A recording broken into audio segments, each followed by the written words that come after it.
Thank you for joining us today for our second interactive session being run by Manchester Digital's Startup Activator program. So for those who are not already enrolled into the program, there's a QR code on the screen at the bottom if you want to get yourself signed up. So our program is completely free to join. It's been fully funded via all of our fantastic sponsors, one of which being Zendesk. And the program has been designed to give startups and founders all of the support and resources that you need to take your startup from idea stage through to early traction. It comes with a range of benefits. So alongside these interactive sessions and these programs that we're running throughout the year, there's a huge range of benefits being provided to all startups who are signed up as well. So one of which is being provided by Zendesk themselves.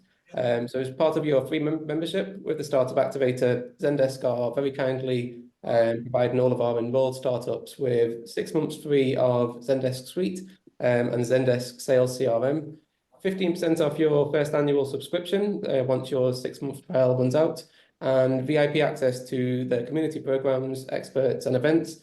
And as I say, that's just one of the range of benefits that come in with the subscription on the startup program.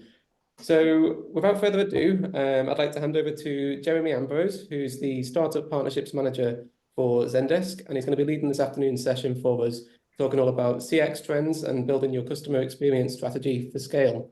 So I'll hand over to you, Jeremy. Thank you, Michael. Really appreciate that. Yeah, that's I normally do the bit about the offer at the end, but have that offer in mind. It is good. I'm not going to try and sell you it through this. That's not my job here. My job is to try and help you overcome any inflection points that you might have, any challenges. And I was saying it a little bit earlier, but it's about trying to help you understand why CX. And we'll go into a bit of what CX is and what you should be thinking of a bit later. But why it's important and how it can really help you boost your scale. So yeah, I mean, my name's Jeremy Ambrose. I'm Startup Partnerships Manager here at Zendesk. Been doing this for about 2 years, but I wear a few hats.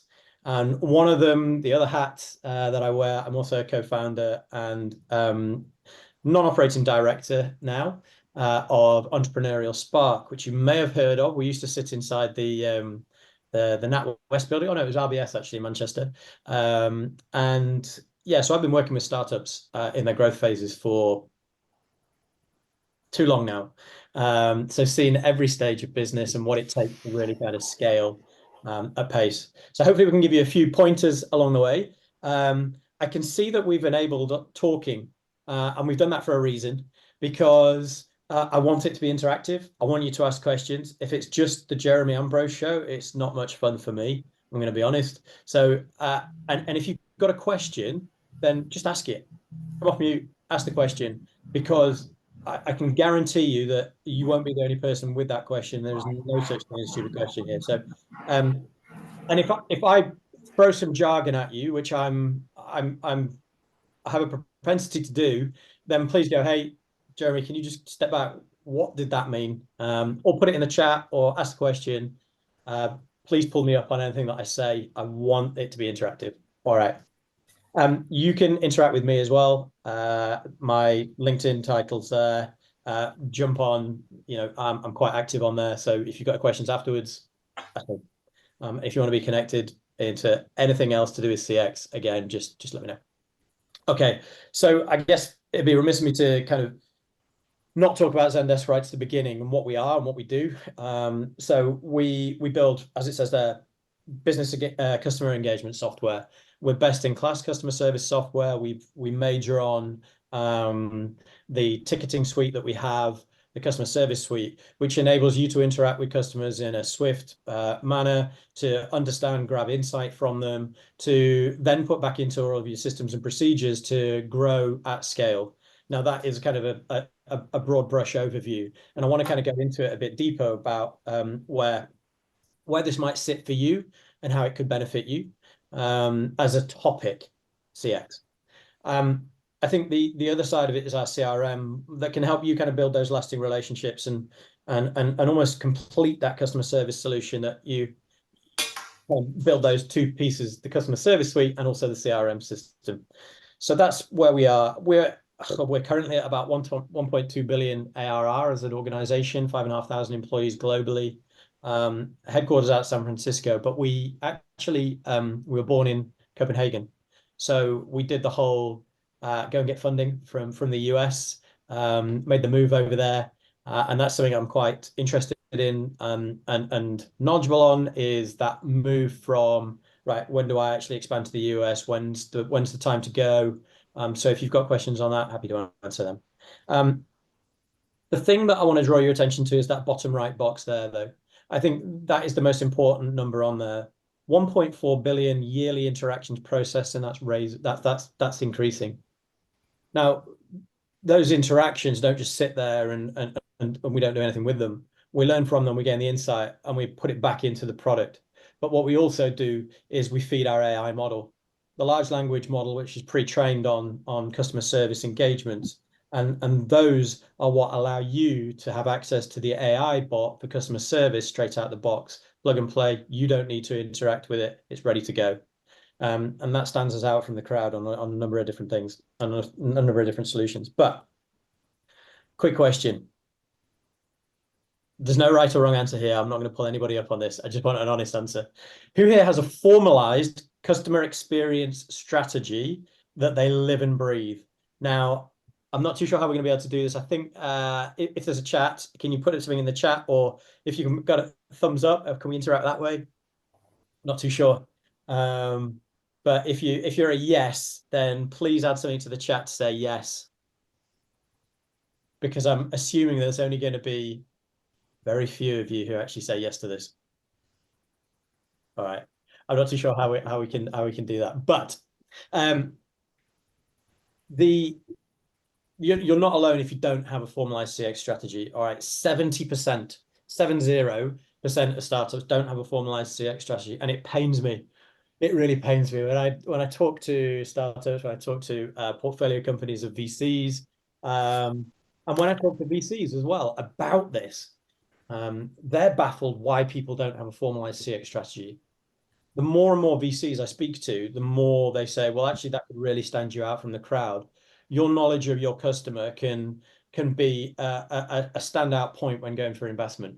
If you understand your customer satisfaction scores, your retention rates, your engagement scores, if you understand your customer more than the next person, then you've got a better chance of getting investment. So that is really key. And one of the reasons why I'm telling you, you should definitely have a formalized CX strategy. And it's not rocket science. And we're going to go into some at the end, what you should be measuring, where you should be with your CX, and help you understand how to kind of implement that into where you are right now. More reasons why you should have a CX strategy. And this, we talked about this kind of 1.4 billion interactions that we kind of process annually, but also we survey everybody who uses our product, and we look for the trends in usage on how they're utilizing our product to better and scale their business. And we break that down into kind of startup, scale up, unicorn, and obviously enterprise, corporates. We break that down. We have a look at the trends. Trends report 2024 has just come out. So I'm slightly behind by not putting that 24 in there, but I've got some content in here about the trends in 2024. But from the 2023, it was clear that CX strategies does all of these things. It helps you build these things across your organization. It promotes long-term customer retention. We're going to look at why customer retention versus customer acquisition. And where you should be playing, how long should you be playing in both of those kind of those play areas. Establish brand trust in the market. It allows other people to talk about you in a positive manner to build that trust. If you have great customer engagement and great CX scores, people will talk about you favorably, and they'll do your job for you in terms of word of mouth interactions and bringing people to you. I think one thing that's clearly overlooked is CX strategies and insights that you gain from any customer can shape your product roadmap through feedback, You might be you might be asking yourself right now, should I integrate that feature? Should I do that thing? Should I add this to my product range? Should I, whatever that might be, the answer is not in your head. The answer is going to come from existing customers, those that are buying from your competitors, looking at the trends of buying habits, and making sure you can get in the way to ask the core question of, would this be useful to you? Does this add value to you? It's that we talk about it loads of times with startups. It's that kind of value proposition, right? That set of benefits and values that you promise to deliver to your customers. Does that next iteration of your product fulfill something? Does it fulfill a need, overcome a pain point? This is why it can shape your product roadmap through all that feedback and interaction that you have with your customers. It helps you identify cross-sell opportunities. Yeah, if we know somebody, Amazon are brilliant at it, right? How many times have you bought from Amazon and say, oh, by the way, 8 out of 10 people that bought this product also buy these 3? And I always have a look at them and see what I'm missing out on. But it allows you to gain that insight to go, right, actually, you bought this from me, but so many people actually add this onto it just to enhance the offering or to do something different to help you with another pain point that you've probably got, because we know that other people in your situation have got them. It identifies those cross-sell and upsell opportunities from the insight that you're gathering, and it can help with recruitment and team culture. Why? Because people will review you on your customer service. People will be talking about other people. If I'm coming for a job at your company, I'm going to do a lot of research on you. I'm going to look at Google reviews. I'm going to look at Glassdoor. I'm going to look at everything. And if you're not putting great CX out into the world, there's most likely going to be a negative angle to some of that, and that might put me off. So it can help with recruitment. The other part of it, in terms of that recruitment piece, is if people can see how they can add value to your customer journey in a meaningful way, they will they'll feel more engaged within your company. And they'll feel engaged to actually give back and do more and build, because they can see how they affect a customer. So there's another way of looking at recruitment from a CX angle. Looking at the trends, unfortunately, there's a 70% higher cost of customer acquisition from 2014 through to 2024, and that's only growing. So there's a higher cost of customer acquisition. That's both B2B and direct to customer, which is crazy, and it's only growing. There's a 60 to 80% lower product value within that time frame as well. Why? Why do you think it is? There's a bit of this, the consumer willingness to pay has declined. Why? Why is that? The normal answers I get here are, and I'm not too sure if we can enter. Yeah, we got the chat going. Brilliant. So the chat is going. Why do you think that consumer willingness has declined over a number of years? Add something in. No answer is a wrong answer. Just on there, you can see that people are less willing to pay for those core features. People are less willing to pay for those integrations or those add-ons that you're looking at. And this is kind of taken from a tech point of view, but there are loads of different reasons. Matt, thank you. Free alternatives, yeah. How many freemium models are there that you can get hold of, get the value from something, and then go, actually, I don't need that anymore, and put it away, not pay the subscription, not convert after the 30 days free trial. You can get the value from somewhere else for free before you actually pay for a service.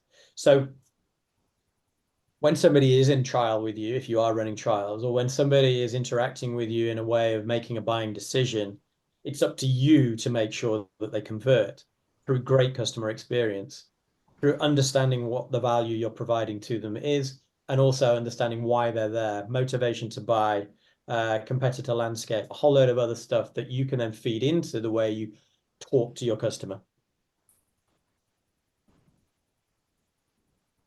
Looking at that acquisition versus retention piece, we talked about it earlier, but I've got a question, and it's this.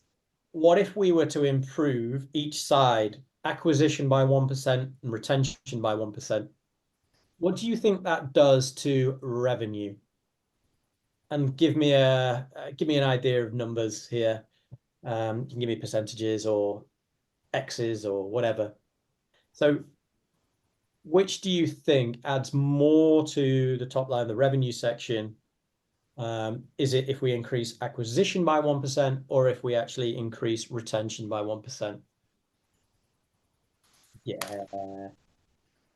of course, of course. I kind of gave the game away a little bit earlier, didn't I? But it's interesting because it's quite a marked difference. When you look at it, actually, there's a 3.9x return better on revenue if you focus in 1% more on retention. If you get 1% more retention, kind of crucial, right? What I'm not saying is we have to switch off our acquisition channels, right?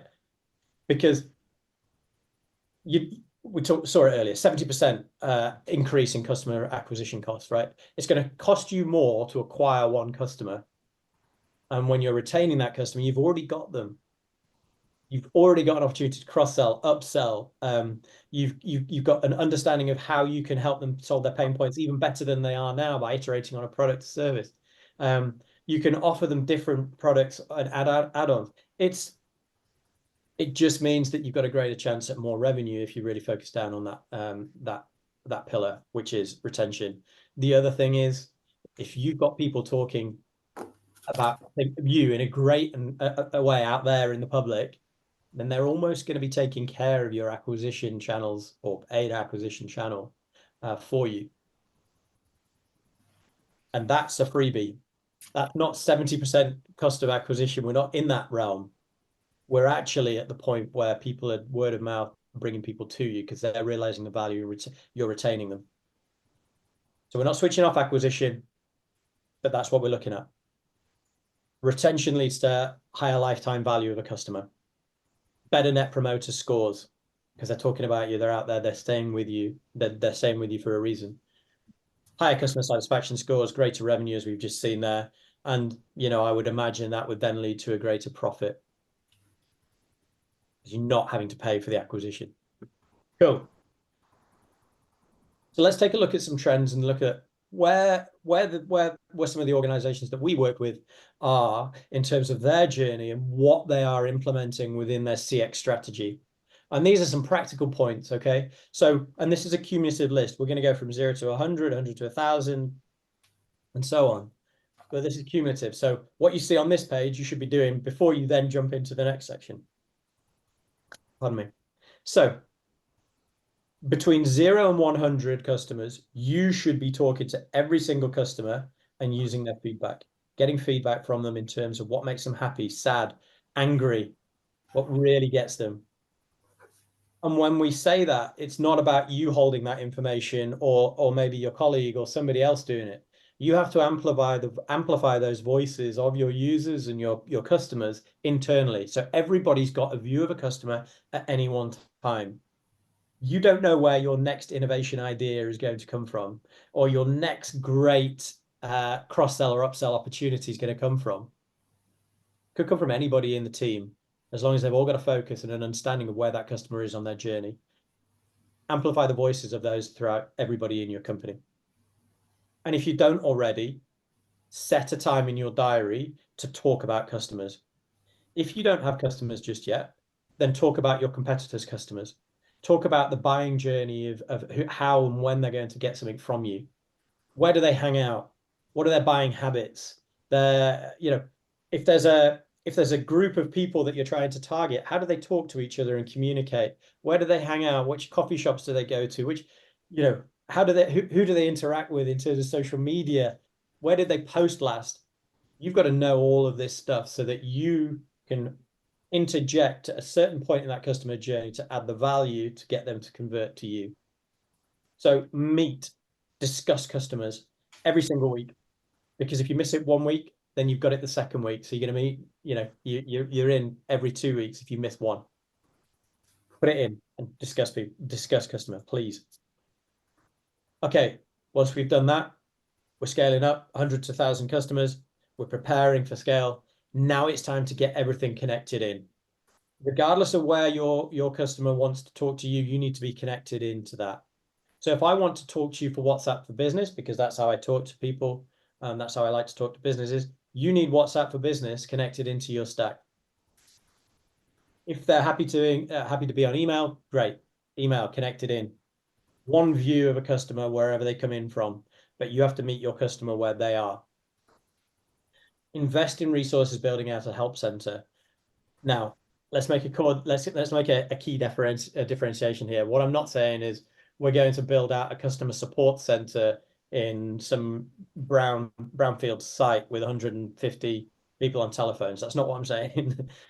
When I talk about building out the resources to build a help center, what I'm saying here is if your customer comes in with a core question, they want that answering ASAP and they want to get back to value. I'm going to say that quite a lot during this. Back to value, utilizing your product or service, quick, smart. So you have to invest in the resources to help people get their question answered or get their challenge sorted and get back to the value using your product or service. People, believe it or not, don't want to interact with you that much. They just want to use the product or service and get back to the value of having it. So time to start invest in building out that resource. If you get frequently asked questions, or even if you've had some queries on email right at the beginning of this journey, store them. That is the start of a help center, because you'll have to ask that, somebody else will ask that question down the line and you'll have a written answer for it. You may even have a point-to tutorial video or something. Got to kind of pander and make sure that we're looking at every single learning style of our customers as well, because it's different. I like to watch a video of how to help. You'll find me on YouTube on DIY DIY videos, right?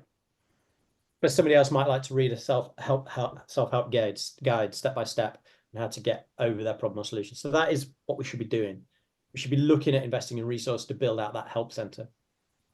And then start connecting that stack of critical business applications. So you have one clear view of the customer, but the organization has one clear view of the customer as well. So if you're all talking on Slack, integrate your Slack channels so that you can then ping stuff out to people that need to answer questions for that customer. Emails, you want one, if you have a few people talking to one customer, you need to know what's been said. So connect that in and make sure you've got a full history of communication to that one customer, or it might be a B2B, it might be a business. Make sure you know what somebody else has said, because you don't want to be overlapping somebody's conversations or doubling up on comms, because nobody wants that. So bring that critical stack together. And then when we're 1,000 plus, we want to be creating process and tools to drive productivity around customer engagement. Segment your users, issues, find out ways to support them, different ways of doing it. Measure the performance, looking for customer insights. We'll come on to what the things you should be looking at when measuring that customer performance. We'll come on to that. But this is about driving efficiencies within your customer experience. Deflecting tickets.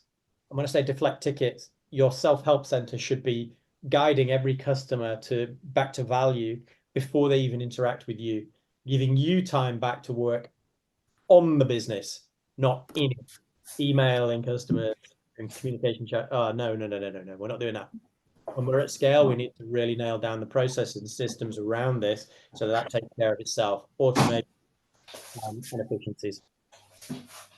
But there's one thing that remains very, very human, and that is you need to practice empathy. Good customer experience starts from great company culture. And if you're practicing all those things we've talked about before, meeting, talking about customer, allowing everybody to have a single view of the customer at any one time, helping other people to understand how they can enhance a customer experience, then that empathy will lead to great customer culture, but also company culture, but also a great customer experience. So that's where we should be. I hope that gives you an idea of a few different angles that you can come at this, or where you should be when building out. It's a huge topic right now, AI, right? And there's a huge role for AI in CX.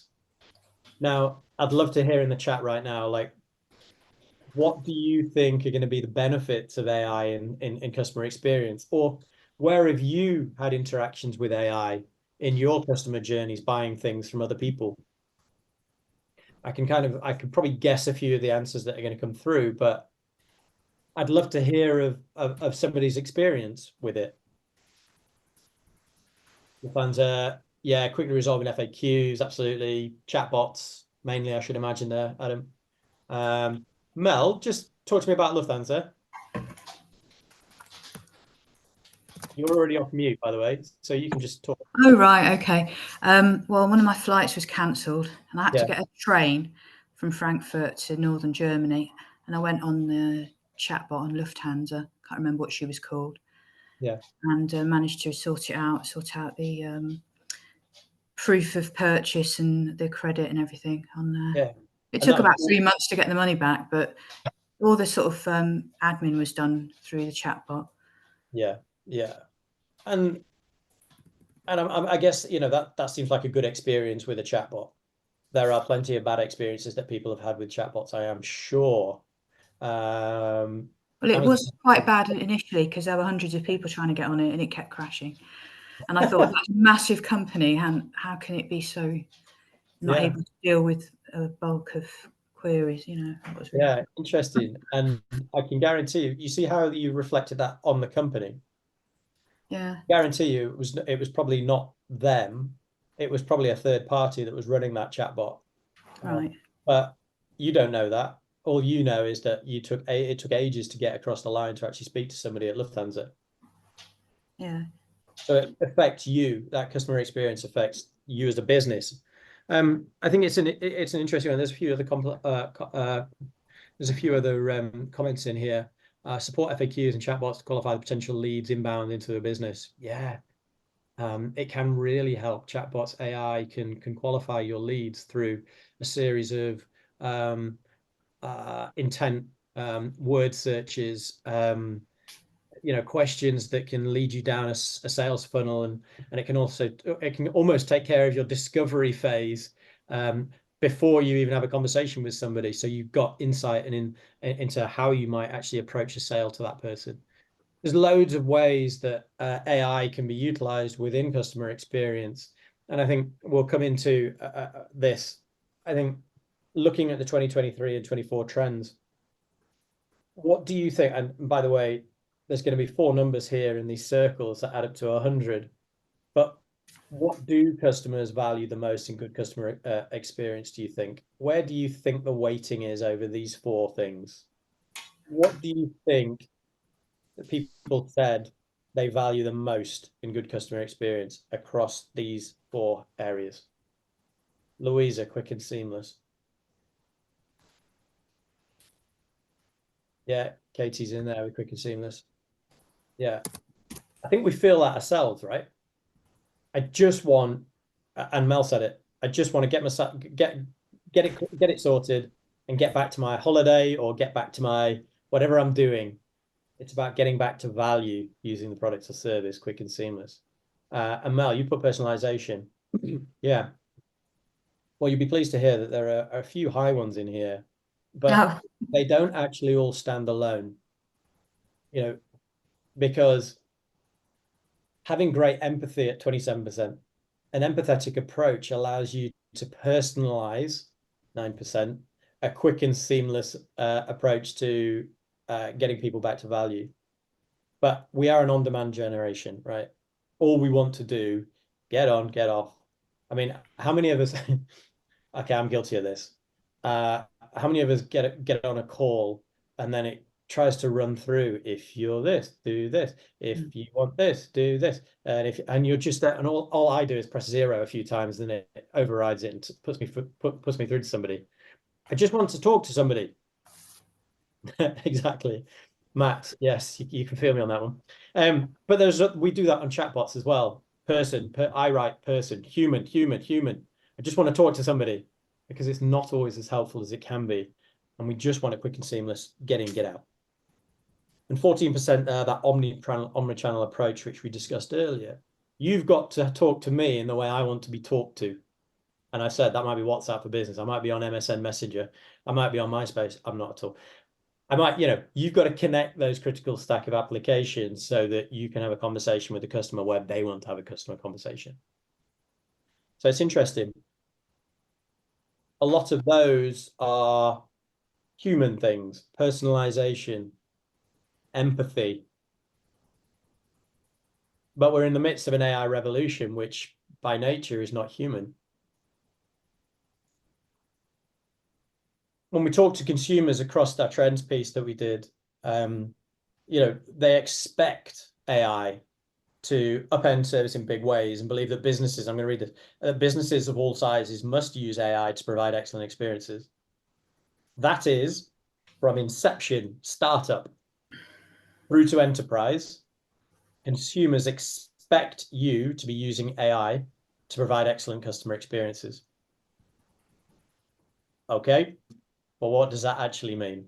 Breaking it down, 79% of consumers believe that AI has become a crucial part of modern customer service. That's huge. Nearly 80% of people expect it when interacting. 66% of consumers expect companies of all sizes to use AI for customer experience. How many people are using AI in their customer experience right now? I'd love to know. Okay, a few more expectations from the consumers. And I think we have to think about we know that we're interacting with a lot of AI, right? We know we are. And there's going to come a time, I think the OpenAI. So Zendesk partners with OpenAI, and we had a conversation with their founder, and it was interesting how he was saying that we're probably 2 to 3 iterations away of ChatGPT before, AI 2 to 3 generations away, and that's only probably a year, 2 years max away from you not being able to tell the difference between AI and a human, because there's so much insight to be had, and people are bringing in that empathy into these language models. So 73% believe that AI should enhance their CX by doing something faster with their data, with their information. 78% want AI to summarize problems before being passed over to a human. They want to feel like they've been listened to. That's that seamless experience back in there. The hyper-personalization angle, 59% want better use of data to make things personal. Hey, Jeremy. Thanks for jumping on the chat. I can see you purchased the Stanley Cup 2 weeks ago. How's that going? Use my data well, and I'll interact with you. Use my data not very well, and I won't interact with you.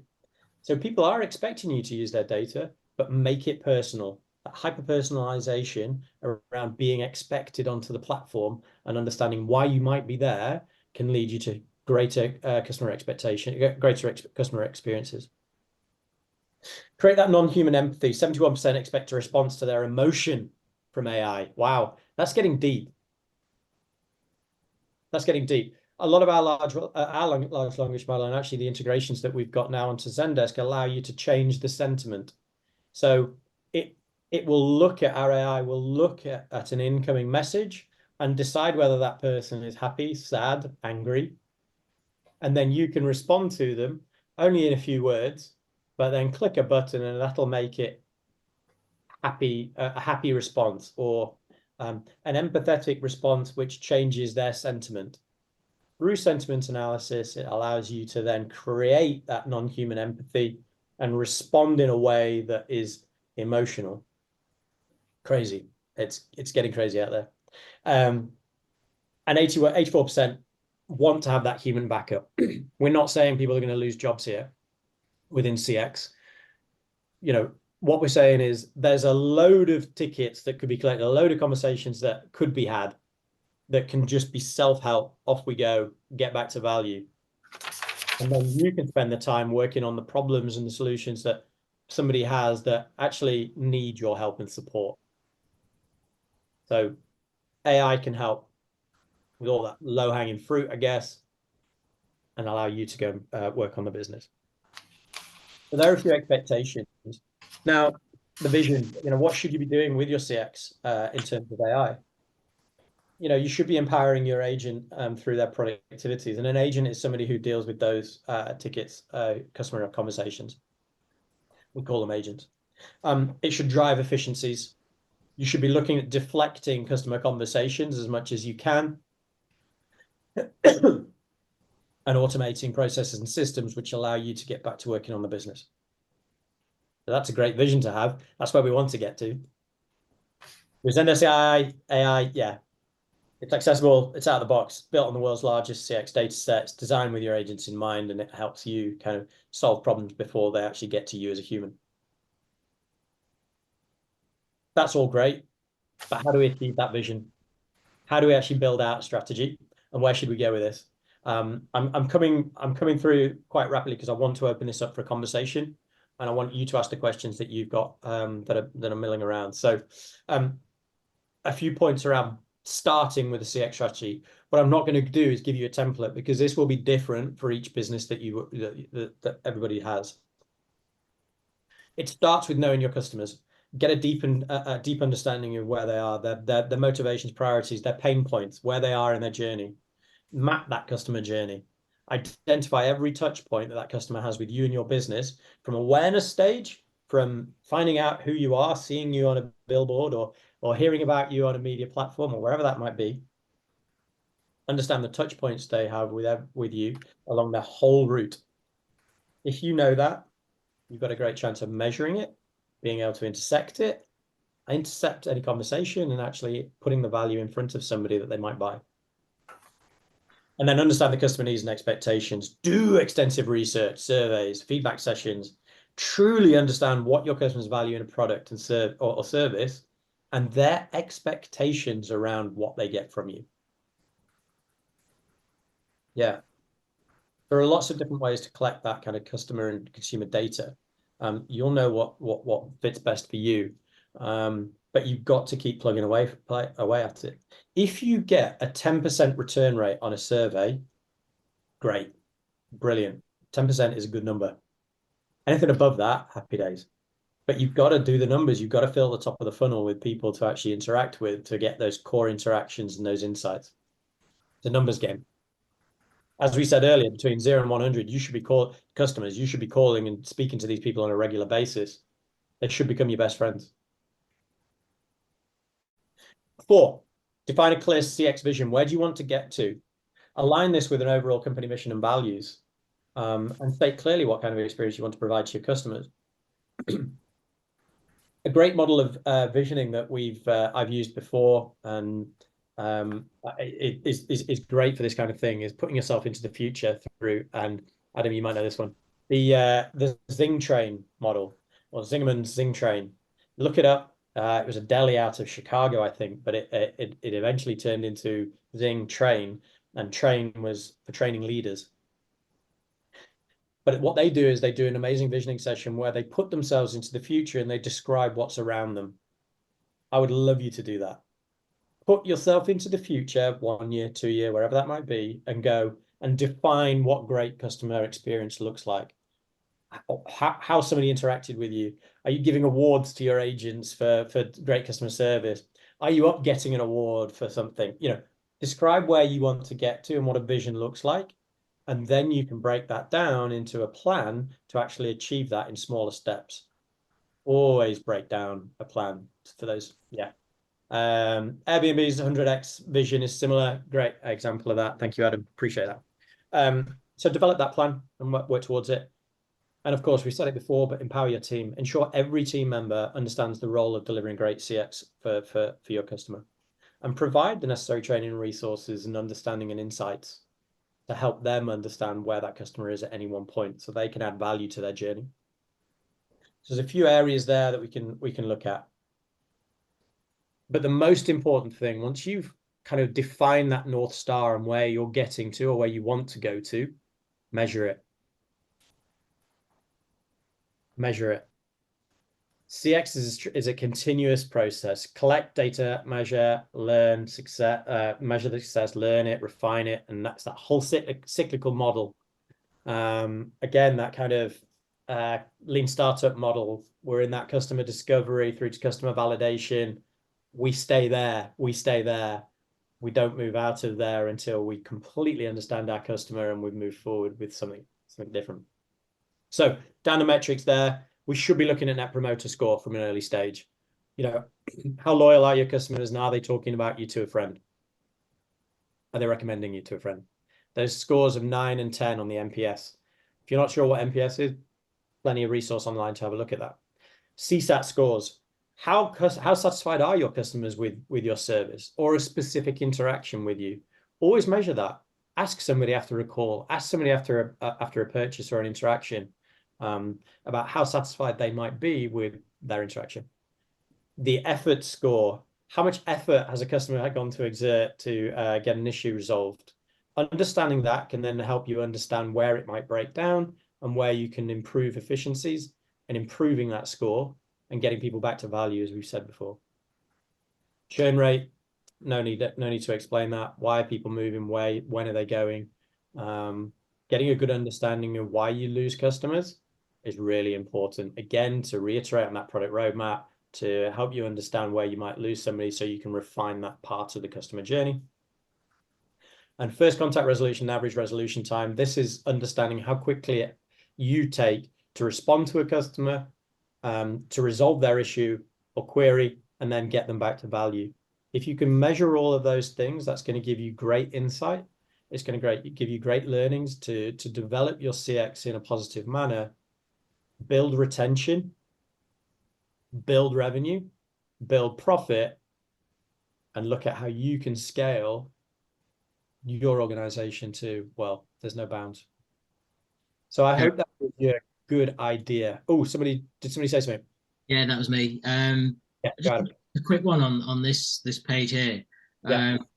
And this I might be giving you a chance to plug Zendesk here, but what are the feedback loops around this? And is that something through Zendesk, or like just thinking about different feedback loops to get the answers to a lot of these, especially in that early instance? I think a lot of people on here are in that 0 to 100 phase, and just that, like, being able to speak to them on the phone, video calls, or chats, whatever it is. Is there something you've seen from your experience via the platform or other areas that works better than others? Yeah, absolutely. Okay, so firstly, you've reminded me of a very good point. When we talk about that 0 to 100, 100 to 1,000, blah, blah, blah, blah, that's just a guide. But what I will say is that when we interacted with unicorns on that journey, they did all of those things earlier. Their first self-help guide was initiated earlier. Their first help center was implemented. It was all done earlier. So whatever that is right now, you should be thinking about that now. Okay. Coming on to the measurements that we've got here. Yes, the Zendesk product does do a lot of this for you by taking insights, looking at keywords. It can produce a customer satisfaction score from the customer surveys that you send back out after every interaction. It will do that for you. It'll also collate it into a dashboard, which will then give you a running total in real time. It will also give you churn rates. It'll look at your first contact resolution time, because it will measure how long that message has sat in your in tray. And it will give you that data, and you can understand it from there. In terms of customer effort scores and NPS, again, you can build that in utilizing the CRM system and also the customer service suite. Any outgoing communications you can have. I mean, I've used MailChimp before. That plugs nicely into Zendesk as well. So you can do all of your CSAT stuff on there as well. But I think you can tailor make your desk on Zendesk, your desktop or your dashboards, the way or to how you want to measure and what is important to you, which will change. Right. Yeah, it's just really valuable. That's especially in that early instance. For a lot of it, as a founder or a small team, it lives in your head. Yeah. And you're speaking to investors or customers, and it's like if they want to know anything around retention rates, and it's like you sort of finger in the air, or giving them sort of anecdotes rather than data. So yeah, just keen to see about the feedback loops. I think that's, like I say, if you can implement it early, even better. Absolutely. And I'll give you a quick example. I was talking to it was a biotech actually, and they do, well, it's genetic and medical testing. You've seen them that kind of tell you the allergies or whatever that you have. They get near on 1,000 interactions with customers on a weekly basis. They're looking for Series A, no, the Series A. They're going for Series A funding. And I said to them, "Oh, do you put your do you measure all your scores, and do you actually do you tell investors about how much you know about your customer?" And she responded to me with no. I was like, "Oh, you're having 1,000 interactions a week with your customers. You're measuring it, but you're not talking to your investors about it." I said, "What are the scores?" She says, "Well, we've got we've got a 9.1 NPS. We've got and I'm like, oh my God, this is gold dust." So she's a customer at Zendesk. So I've pulled the data for her, and I'm going to give her all that stuff. And the introduction to a VC leading with, look how well these people interact with their customers and look at the customer satisfaction scores that they're getting. Yeah. And I'm like, why isn't everybody doing this? It's nuts. And it will, I hope, fingers crossed, it will get her over the line, where she's had 20 conversations with other VCs that haven't got her over the line. So yeah, it's really important to measure this stuff. And let's just click through, because questions, anything else that's cropping up, or even if it's just a thought of, right, now that I've heard that, here's what I'm going to do tomorrow or today. How are you going to action what you just heard? Because it's all well and good sitting here listening to me for however long. What are you going to do differently?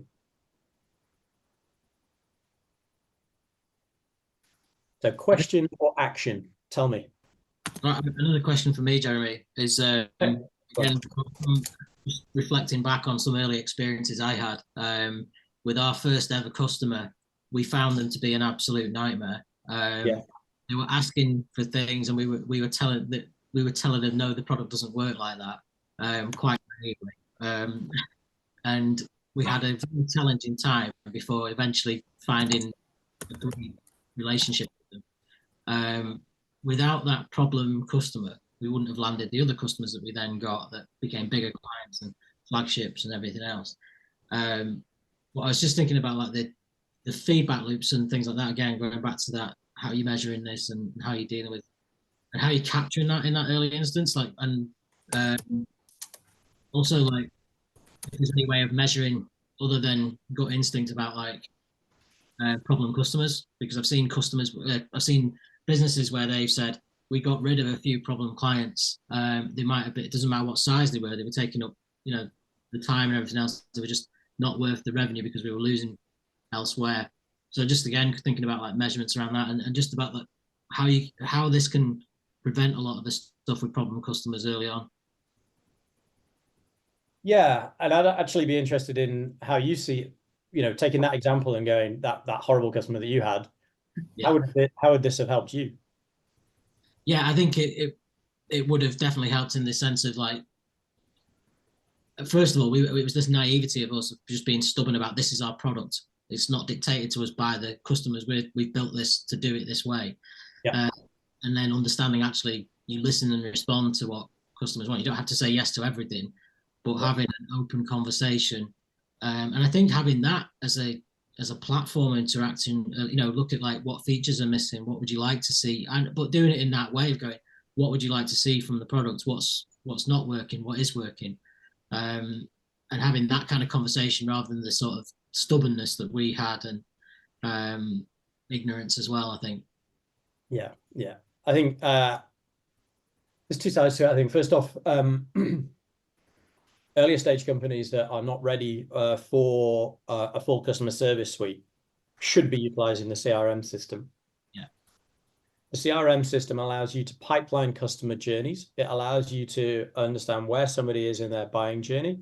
And it also helps you kind of tag them as with a pain point or a keyword that might help you describe that customer. So just being able to do that part of it will help you understand how many of your customers are happy, how many customers are having a challenge, what challenge are they having, and just getting off Excel spreadsheets or Google Sheets, which I'm sure many of you are with your customer contacts or your your B2B dev, then getting it in a systemized way, you can add tasks in to reach out to that person, because that angry customer will not interact with you if you're reaching out to them every 20 seconds going, hey, hey, hey, jab, jab, jab, jab, jab. They're going to get even more pissed off with you, to be honest with you. So having a flow to your communications and the strategy around that within your CRM can help you get that insight. It can help you convert that 10% of responses to a survey up to 25, 30%. Yeah. Just you having a core strategy within your CRM about communicating, and you plug in your email, so it looks personal. It's not going to come from Zendesk @ it is going to be from your email address and personalized touch. So I think there's a lot of insight that can be gained from that, and systemization and processing, and not allowing you to miss a beat when it comes to customer interactions that you can program in. Yeah. I think there's a lot of that. The feedback loops are critical at an early stage. I've said 0 to 100, we should be talking to everybody and we should be having deep conversations with them. And you'll get more insight from an angry customer than you will from a satisfied customer. Definitely. So having those conversations at an early stage is so important. I just want to come on. Yeah. I think that was from you, Michael. Definitely going to raise this and convert it to our MX member experience strategy that is currently under review. Amazing. Yeah. Absolutely. Anything else? I know we've got 6 minutes left. So if you've got a burning question, please ask. Otherwise, I'm going to hand it back over to Michael. But at the same time, if you don't feel like you can ask a question just now, LinkedIn, Jeremy Ambrose, or I'm happy to put my email address in the chat as well. And please ask me anything at all. There you go. Thanks over to you, Michael. Brilliant, thank you. That was really fantastic. Thank you so much for delivering that. Some really, really useful pieces. As I said, there's loads of stuff there that we're going to take away, I think, now and run this into our membership experience strategy, which is currently under review. And so there's loads of bits of insight that we personally would take away from that. So massive thanks, Jeremy, for joining us today and for delivering that presentation. So just to recap for all attendees, so today's webinar was delivered via the Startup Activator program. If you're not already signed up to the program, then feel free to do so. It's completely free to join. There's a QR code on the screen right now that'll take you to our sign up page. And as part of your membership, you get access to all of those benefits, including the suite of Zendesk offers that Jeremy spoke about today. Just a reminder of our next event. So the next event that's taking place through the Startup Activator is taking place next month on Tuesday, the 26th of March at 4 p.m. So it's an interactive panel discussion all around getting a deeper understanding of how investment works. So we're going to be joined with a panel of VCs, angel investors, and founders who have gone through the fundraising process, and there'll be an opportunity to interact with those one-on-one in that in-person event. So that's been held at our Manchester Tech Centre venue, and that's on the 26th of March at 4 p.m. And again, use the QR code there if you want to sign up, or if you want to head over to Manchester Digital's website, you can sign up via our events page as well. So finally, just a huge thank you to all of our sponsors who help make these events possible. So TLT Law, KO Data, Zendesk, Fatura Ventures, and Bruntwood SciTech. As I say, all of these sponsors allow us to run this program fully funded and make this free of charge for all of our startups who are on the program right now. So again, just a massive thanks, Jeremy, and thank you for everyone for attending today. Thanks very much, everyone. Cheers, thank you.